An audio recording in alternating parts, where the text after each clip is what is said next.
ये जो राजनीतिक पार्टी है उसमें अब एक नई सियासी हलचल देखने को मिल रही है। जब से राज्यसभा के उपनेता पद से देश के युवा सांसद राघव चड्ढा को हटाया गया, उसके बाद उन्होंने जो वीडियो जारी करके रिएक्शन दिया, ये रिएक्शन बताता है कि कहीं न कहीं आम आदमी पार्टी के अंदर इंटरनल गृह युद्ध जैसा माहौल है। राघव चड्ढा ने इस वीडियो में जवाब देते हुए कहा कि मुझे खामोश कराया गया, मुझे बोलने से रोका गया, चुप कराया, लेकिन मैं हारा नहीं। जबकि उनके इस वीडियो पर जवाब देते हुए आम आदमी पार्टी भी बोली कि अगर कोई मोदी से डर जाए तो क्या लड़ेगा। अभी एक दिन पहले कल उनको आपको पता होगा कि राज्यसभा उपनेता पद से हटा दिया गया, तो इस पर अब उन्होंने पहली प्रतिक्रिया भी दी है। जबकि राघव चड्ढा एकमात्र ऐसे युवा सांसद हैं, आपने इनके कई सारे शॉर्ट्स, वीडियो, रील्स वगैरह देखे होंगे, जिसमें सदन में ये वो मुद्दे उठाते हैं जो आम आदमी की समस्याओं से, जिंदगी से जुड़े मुद्दे हैं। जिन मुद्दों को कोई दूसरे सांसद, नेता वगैरह नहीं उठाते हैं, उन मुद्दों को ये उठाते हैं। इन्होंने इस वीडियो में भी कहा कि मैं एयरपोर्ट पर मिल रहे महंगे खाने की बात करता हूँ, जोमेटो, ब्लिंकिट के डिलीवरी राइडर्स की प्रॉब्लम की बात रखी, खाने में मिलावट का मुद्दा उठाया, टोल प्लाजा लूट से लेकर बैंक चार्जेस लूट तक की बात कही। और टेलीकॉम कंपनियां जो कि रिचार्ज के पूरे पैसे लेती हैं, अगर हमने पूरा डेटा यूज नहीं किया तो भी, इस मुद्दे को भी हाल ही में उन्होंने उठाया कि डेटा रोल ओवर नहीं देती है, रिचार्ज खत्म होने के बाद इनकमिंग भी रोक देती है, मिडिल क्लास पर टैक्स के बोझ से लेकर कंटेंट क्रिएटर्स पर स्ट्राइक क्यों की जाती है, इन सभी मुद्दों को इन्होंने उठाया था, राइट। और इस बारे में इन्होंने ये वीडियो जारी करके बताया भी है। लेकिन अब आम आदमी पार्टी में मानो एक तरह की कंट्रोवर्सी सी देखने को मिल रही है। इन्होंने ये ट्वीट भी किया। राघव चड्ढा बोले कि मेरे बोलने से आम आदमी पार्टी को क्या नुकसान हुआ। ये मुद्दे उठाने के बाद देश के आम आदमी का तो फायदा ही हुआ, लेकिन इससे आम आदमी पार्टी का क्या नुकसान हुआ। भला कोई मुझे बोलने से क्यों रोकना चाहेगा, कोई मेरी आवाज क्यों बंद करना चाहेगा। जिन लोगों ने आज पार्लियामेंट में मेरे बोलने का अधिकार मुझसे छीन लिया, मुझे खामोश कर दिया, मैं उन्हें भी कहना चाहता हूँ कि मेरी खामोशी को हार मत समझ लेना। मैं वो दरिया हूँ जो वक्त आने पर सैलाब बनता है। ये सेवेज रिप्लाई दिया राघव चड्ढा ने आम आदमी पार्टी को। इस बारे में उन्होंने ये वीडियो भी जारी किया। मैं आपको बीच बीच में उनके क्लिप्स भी बता दूंगा। और बाकी दोस्तों, सवाल ये है कि आखिर अपनी पार्टी के सबसे युवा नेता से आम आदमी पार्टी ऐसी बेरुखी क्यों रख रही है। इसका असली कारण क्या है। आखिर हाईकमान की नजरों से क्यों उतर गए, कब उतर गए राघव चड्ढा।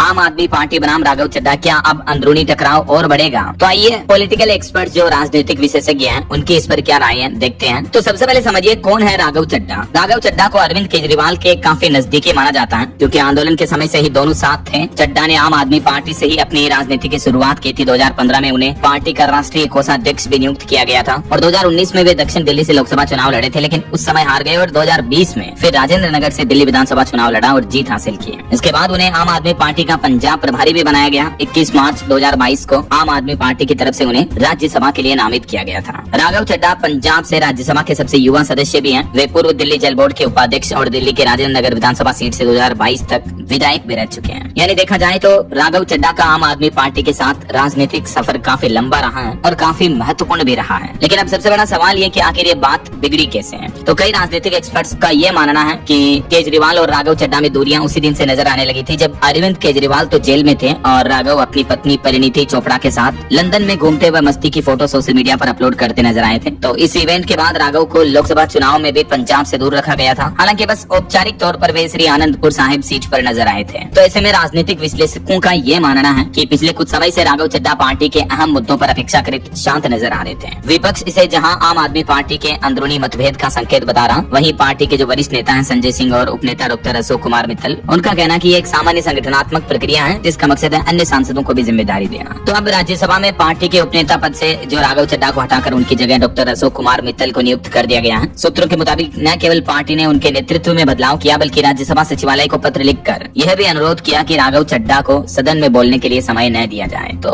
कल जब ये राजनीतिक फेरबदल देखने को मिला, उसके बाद से राघव चड्ढा और आम आदमी पार्टी के बीच दूरियां बढ़ने की चर्चा भी शुरू हो गई है। उसके बाद राघव चड्ढा ने वीडियो बनाया, खुद को दरिया बताया और राजनीतिक विश्लेषक ये मान रहे हैं कि कहीं न कहीं इस घटना का असर आम आदमी पार्टी की राजनीतिक छवि पर भी देखने को मिलेगा। बाकी दोस्तों, आपकी क्या राय है इस राजनीतिक फैसले पर। जो नेता ऐसे आम आदमी से जुड़े मुद्दे सदन में उठाता हो, आखिर ऐसे नेताओं को बोलने से क्यों दबा दिया जाता है, क्यों रोक दिया जाता है। इस मुद्दे पर आपकी राय विचार कमेंट करके बताइएगा जरूर।